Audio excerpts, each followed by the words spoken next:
میرے دل کو تب قرار جب آپ کو ہوگا میرے ولاگ کا انتظار اور ملے گا آپ بہنوں سے ڈھیر سارا پیار۔ آج صبح 6:30 بجے میرے ہسبینڈ نے مجھے اٹھایا، اٹھ جاؤ بچوں نے اسکول جانا ہے۔ میں کہا اچھا چلو یار 10 منٹ اور سونے دو، 6:45 بجے اٹھانا پھر میں اٹھوں گی۔ پھر 6:45 بجے انہوں نے مجھے اٹھایا، اٹھ کے میں بس ہمت کر کے ناشتہ بنانے کے لیے کچن میں آئی۔ میں کہا چلو یار بچوں کے لیے ناشتہ بناتی ہوں، یہ ٹائم ہوتا ہے ہمت کرنی پڑتی ہے کیونکہ جب بچوں کو اسکول بھیجنا ہو پھر بعد میں مائیں ذرا روٹین سے فارغ ہو کر تو پھر آپ ریسٹ کر سکتے ہیں۔ تو پھر میں بھی اسی طرح ہی کرتی ہوں۔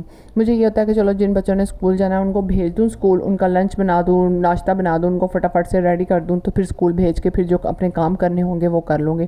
یہاں آپ لوگوں کے ساتھ میں اپنے ناشتے کی روٹین شیئر کر رہی ہوں۔ میں بچوں کو اتنے زیادہ ہائی فائی پراٹھے نہیں بنا کر دیتی کیونکہ بہت زیادہ آئلی ہو جاتا ہے، تو پھر بچوں کے پیٹ میں اکثر درد رہتا ہے، بیمار ہوتے ہیں۔ تو پھر میں نے یہ نوٹ کیا ہے کہ جب بچوں کو پراٹھے دو نا تو بچے پھر اریٹیٹ ہوتے ہیں، تو پھر اس لیے میں ان کو سوکھی روٹی دیتی ہوں اور اوپر دیسی گھی لگا دیتی ہوں۔ ایک بیٹا میرا وہ پراٹھا پسند کرتا ہے تو میں اس کو پراٹھا دے دیتی ہوں، تو باقی بچوں کو میں روٹی ہی بنا کر دیتی ہوں۔ آج کل نا میں ایک ڈرامہ دیکھ رہی ہوں جمع تقسیم، اس کی سٹوری دیکھ کر نا تو بعض دفعہ نا انسان خود سے ریلیٹ کر لیتا ہے اپنے آپ کو نا، اگر حالانکہ ایسا سیم ٹو سیم ہوتا نہیں، بعض موقعوں پہ آپ کی جو ہوتی ہے کوالٹی یا بعض موقعوں پہ آپ کی اہمیت بہت زیادہ ہوتی ہے، بعض موقعوں پہ آپ کے وہ کام آپ کے ساتھ نہیں ہوتے، لیکن پھر بھی یہ جوائنٹ فیملی جو سسٹم ہے نا ہم لڑکیوں کا زندگی کا سمجھے پارٹ آف لائف ہے۔ جب میں اسکول کالج لائف میں جاتی تھی نا تو وہاں میں لڑکیوں سے اپنے کزنوں کے قصے سنتی تھی، جوائنٹ فیملی کے قصے سنتی تھی، تو جو جوائنٹ فیملی میں رہتی تھی ان کو بہت مزہ آتا تھا کہ ہم اپنے کزن کے ساتھ کھیلتے ہیں، ہم اپنے کزن کے ساتھ یہ باتیں کرتے ہیں، ہم اپنے کزن کے ساتھ آؤٹنگ پہ جاتے ہیں، یہ سب کچھ کرتے ہیں۔ تو میرا بھی نا دل کرتا تھا کیونکہ میں سنگل فیملی سے بلونگ کرتی تھی، ہم لوگ جوائنٹ فیملی سسٹم میں نہیں رہتے تھے، تو میرا بھی دل کرتا تھا آئے اللہ کتنا مزہ آتا ہے ان کو، یا اللہ میری بھی شادی جوائنٹ فیملی میں ہو۔ میں دعائیں مانگنے لگ جاتی تھی، تو وہ مجھے لگتا ہے اللہ نے بڑی قریب ہو کے میری دعائیں سن لی کہ میری جوائنٹ فیملی سسٹم میں شادی ہو گئی۔ لیکن مجھے یہ نہیں تھا پتہ جوائنٹ فیملی سسٹم کی کیا نقصانات ہیں، کیا نیگیٹیویٹیز ہیں، کیا تماشے ہیں، کیا عورت کی زندگی پر اس کا کیا اثرات پڑتا ہے، کبھی کسی نے بتایا ہی نہیں تھا۔ میری امی نے کبھی جوائنٹ فیملی سسٹم کے بارے میں ہمیں تھوڑا بہت جو بتاتی تھی ان کی باتوں سے تو ہم ہنستے تھے، ہم اتنا سیریس نہیں تھے لیتے، کیونکہ سیریس ہم نے تب بھی لیا جب ہمارے سر پر پڑی۔ جب میری جوائنٹ فیملی سسٹم میں شادی ہوئی شروع میں تو سب ٹھیک تھا، کیونکہ جب آپ کی ایک بہو ہوتی ہے یا 2 بہو ہوتی ہیں تب اتنے مسئلے مسائل نہیں ہوتے، لیکن جب آہستہ آہستہ 3-4 بہویں ہونی شروع ہو جائیں تو پھر مسئلے مسائل زیادہ سٹارٹ ہو جاتے ہیں، اور پھر جب آپ کا کچن ایک ہو۔ لیکن یہ شکر ہے کہ ہمارا 3-4 سال بعد ہی کچن سیپریٹ ہو گیا تھا، جس کی وجہ سے مسائل جو بہت کم ہو گئے تھے، لیکن پھر بھی مسائل تب سٹارٹ ہوتے ہیں جب آپ کے بچے آنا شروع ہوتے ہیں، آپ کی فیملی کے 3-4 فیملی کے آپ کے بچے ہوتے ہیں، آپس میں لڑائی کرتے ہیں، پھر ان لڑائیوں کی وجہ سے ماں باپ میں لڑائیاں ہوتی ہیں یا ماں باپ فائٹ کرتے ہیں۔ یہ سب ہماری جوائنٹ فیملی کا حصہ ہیں، چاہے ہم اس بات سے ایگری کریں یا نہ ایگری کریں، یہ تو رہنے ہی ہیں۔ لیکن ان موقعوں پر نا میرے ابو مجھے بہت اچھے طرح سمجھاتے تھے، جو کہ ان کی بات کو میں سن بھی لیتی تھی، سمجھ بھی لیتی تھی اور فالو بھی کر لیتی تھی، جس کی وجہ سے میری لائف تھوڑی سی ایزی رہتی تھی۔ لیکن میں یہاں آپ کو ایک بات بتاؤں گی، اپنی زندگی کا تجربہ، میں 18 سال سے جوائنٹ فیملی میں ہی رہ رہی ہوں اور اب آ کر ہم سیپریٹ ہوئے ہیں۔ آپ لوگوں کو یہ بتانا چاہوں گی کہ اگر آپ کا ہسبینڈ کوآپریٹیو ہے، آپ کا ساتھ دینے والا ہے ہر مشکل موقع پر، تو پھر آپ کو اتنا مشکل نہیں لگتا سروائیو کرنا جوائنٹ فیملی میں۔ لیکن اگر ہسبینڈ ہی آپ کا دوسروں کی باتوں پہ لگے گا، اپنی ماں کی باتوں پہ لگے گا، اپنی بھابھیوں کی باتوں پہ لگے گا، تو پھر ایک بیوی کا بہت مشکل ہو جاتا رہنا۔ یہ وہ لڑکیاں میری بات سن کر سمجھ سکیں گی جو اس سچویشن کو فیس کر چکی ہیں، میں تو نہیں کر رہی الحمدللہ، لیکن میں آپ کو بتا رہی ہوں ایسا ہوتا ہے، کیونکہ میں نے بہت سے جگہوں پہ دیکھا ہے۔ ماؤں کی باتوں پہ لگنا، بھابھیوں کی باتوں پہ لگنا، بھائیوں کی باتوں پہ لگنا، ان کے پیچھے آ کے اپنی بیویوں سے لڑائیاں کرنا، ان کے پیچھے آ کے اپنے بچوں کو اگنور کر دینا، ماں بہنوں کی باتوں پہ آگے اپنی بیوی کو وہ توجہ نہ دینا، خرچہ نہ دینا، ماں کو خرچہ دے دینا۔ یہ سب باتیں ہماری فیملی کا حصہ ہیں شروع سے ہی ہوتی چلی آ رہی ہیں اور ایسے ہی رہیں گی، یہ نہیں بدلنی۔ بدلیں گے تو ہم اپنے آپ کو بدلیں، اگر آپ کا ہسبینڈ اتنا ہے ساتھ دینے والا، آپ کو سیپریٹ لے کے ہونے والا، تو آپ شروع کے ہی چند سالوں میں ہو جائیں، ہمت کریں، ہو جائیں، کچھ بھی نہیں ہوتا، مشکل وقت آتا ہے لیکن آہستہ آہستہ. جو یہ لوگ سمجھتے ہیں نا کہ جوائنٹ فیملی میں رہو تو فائدے بڑے ہیں، بینیفٹ ہوں گے اور مشکل وقت میں ایک دوسرے کا ساتھ ہوگا، ہاں ہوتا ہے لیکن اس طرح سے بھی نہیں ہوتا جس طرح ہم لوگ سوچتے ہیں. کوئی کسی کو دن رات نہیں سنبھال سکتا، کوئی کسی کو دن رات پکا کے نہیں دیتا، سب کچھ اکیلے ہی کرنا پڑتا ہے. تو کیوں نہ پھر سیپریٹ گھر میں بھی اکیلے کر لی جائے.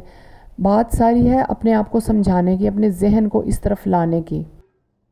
جب میں کالج میں تھی نا تو ہم 3 فرینڈس کا گروپ تھا. میری فرینڈس جو تھی نا وہ اس کے 5 بھائی تھے، بھابیاں تھیں، ماشاءاللہ کافی بڑی فیملی تھی. تو آپ کو پتہ جب اتنی بڑی فیملی ہو، بھابیاں ہوں تو تھوڑی بہت تو جب لڑائیاں نوک جھوک تو یہ مطلب کہ اس طرح کے گھر بار کاموں میں چلتی ہی رہتی ہیں. تو وہ آ کر نا ہمیں قصے سناتی ہوتی تھی. تو مجھے بڑا عجیب لگتا تھا، حقیقت بات ہے مجھے بہت عجیب لگتا تھا. میں سنتی تھی، چپ کر جاتی تھی، میں اتنا جواب نہیں تھی دیتی کیونکہ مجھے ان باتوں کا اندازہ ہی نہیں تھا. میں تو الگ رہتی تھی، ہم لوگ اپنے پیرنٹس کے ساتھ الگ رہتے تھے، جوائنٹ سسٹم میں رہتے ہی نہیں تھے. تو ہمیں کبھی پتہ ہی نہیں تھا کہ یہ باتیں ہوتی کیا ہیں. تو وہ مجھے پوچھتی ہوتی تھی کہ رابعہ تم نے نہیں کبھی کوئی اپنے گھر کی بات بتائی، تمہیں نہیں کبھی مطلب کہ اپنی کوئی. میں ہنس پڑتی تھی آگے سے، میں کہتی تھی میری کوئی بات ہے ہی نہیں، میں تم لوگوں کو کیا بتاؤں. ہم لوگوں کی بس یہی سمپل لائف ہے، اٹھنا، کھانا پینا، کالج آنا، پڑھنا اور یہ سب کرنا. میں آپ لوگوں کو کیا بتاؤں، میرے پاس کوئی قصے کہانیاں ہیں ہی نہیں. تو وہ بڑا رش کرتی ہوتی تھی میری لائف پر، اور مجھے اب کہتی بھی ہیں کہ ہمیں بڑا رش کرا تھا تمہاری لائف پر، کہ تمہارے ابو تم سے اتنا پیار کرتے ہیں، تم اتنا خوش رہتی ہو، تمہاری لائف میں کوئی جھمیلے نہیں ہیں، کوئی لڑائی نہیں ہے، کوئی بھابیاں نہیں ہیں. تو میں سن کر بس ہنس دیتی تھی. تو ان کی باتوں کی قیمت کا اندازہ مجھے آج پتہ چل رہا ہے کہ واقعی وہ ان کی ہر بات ٹھیک تھی، وہ ہر بات ٹھیک کہتی تھی. کہ جوائنٹ فیملی میں جب بھابیاں آ جاتی ہیں یا بھائیوں کی بیویاں آ جاتی ہیں یا آپ کی دیورانیاں جٹھانیاں آ جاتی ہیں تو بہت سے مسئلے مسائل سٹارٹ ہو جاتے ہیں. کیونکہ ہر کسی کی ذہنی سوچ، ہر کسی کا رہنے کا انداز، ہر کسی کا بات کرنے کا انداز، کھانا پکانے کا انداز، کام کرنے کا انداز سب سے ایک دوسرے سے مختلف ہوتا ہے. کوئی کسی کے سانچے میں نہیں ڈال سکتا، کوئی کسی کو فالو نہیں کر سکتا. تو یہ سب مینیج کرنا میرے لیے بھی بہت مشکل تھا، لیکن آہستہ آہستہ کر لیا مینیج. مشکل تھا ایون کہ یہ حال ہوتا تھا ہمارا. میں اپنے گھر میں تو اتنی باتیں ہم لوگ کرتے نہیں تھے، افراد ہی نہیں تھے ہوتے، 2-3 افراد تھے. تو جب میں سسرال میں آئی نا تو یہاں سب بہت زیادہ بولتے تھے، بہت زیادہ باتیں کرتے تھے. ہر روز ہی ان کے ڈسکشن شروع ہوئی ہوتی تھی، مذاق ان کے شروع ہوتے تھے آپس میں، بھائیوں کے، بھابیوں کے. تو جب میں آئی تو ان کے ساتھ باتیں کرنے لگی تو میرا تو منہ درد کرنے لگ جاتا تھا. میں تو اپنے منہ پہ دوپٹہ باندھ لیتی تھی، ہنس ہنس کے میرے جبڑے درد کرنے لگ جاتے تھے. ایک وقت وہ بھی تھا. لیکن جب فیملی بڑی ہونی شروع ہو جاتی ہے نا تو ماں باپ کو ہی چاہیے ہوتا ہے کہ اپنے بچوں کو ہنسی خوشی علیحدہ کر لیں. رشتوں میں دوریاں بھی تبھی آتی ہیں جب آپ قریب ہوتے ہو. جب آپ دور ہوتے ہو نا پھر رشتوں میں دوریاں نہیں آتی، پھر آپ خوشی خوشی ایک دوسرے سے ملتے ہو. میں نے تو یہی چیز سیکھی اور میں آپ لوگوں کو اپنے ساتھ، آپ لوگوں کے ساتھ اپنی لائف جرنی شیئر کر رہی ہوں. میں آپ لوگوں کے لیے کوئی نیگیٹیوٹی نہیں پھیلا رہی، آپ لوگوں کو کوئی غلط گائیڈ نہیں کر رہی. میں صرف ایک لائف پر، جوائنٹ فیملی سسٹم پر ڈسکشن اس لیے کر رہی ہوں کہ اس پر بات ہونی چاہیے کہ لڑکیاں کیا کیا فیس کرتی ہیں. مینٹل ٹارچر بہت زیادہ فیس کرتی ہیں، بہت زیادہ دکھی ہو جاتی ہیں، اپنے بچوں کو نگلیکٹ کر دیتی ہیں، اپنی ہیلتھ کو نگلیکٹ کر دیتی ہیں، بہت کچھ نگلیکٹ کر دیتی ہیں. ایسا نہیں کرنا چاہیے. اپنے آپ کو پرائرٹی دیں، اپنے ہسبینڈ کو دیں، اپنے بچوں کو دیں، باقی رشتوں کو بعد میں ناپ تو لیں. ہاں ساس سسر کو ضرور دیکھیں، میں یہ نہیں کہوں گی ان کو نہیں دیکھیں، ان کی عزت کریں، ان کو ضرور دیکھیں. لیکن جو دیورانی جٹھانیوں کے، جیٹھوں کے، دیوروں کے رشتے ہیں نا، ان کو آپ بس آٹے میں نمک جتنا رکھیں تبھی آپ خوش رہیں گے. ان کو اپنے اوپر سر پہ سواب نہ کریں، ان کی لائف میں تانگ چھانک نہ کریں. کوئی کیا کر رہا ہے، کوئی کیا کھا رہا ہے، کوئی کیا پکا رہا ہے، کوئی کہاں جا رہا ہے، کوئی کیا پہن رہا ہے، کچھ بھی نہ دیکھیں. یقین جانیں بڑا خوش رہیں گے آپ لوگ.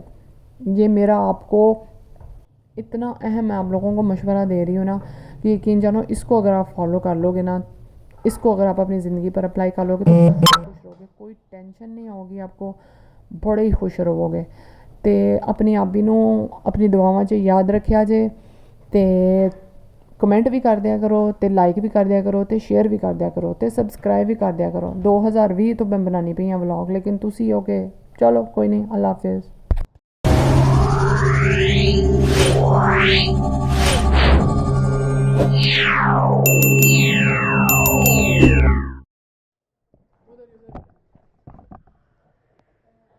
ڈال وبرکاتہ.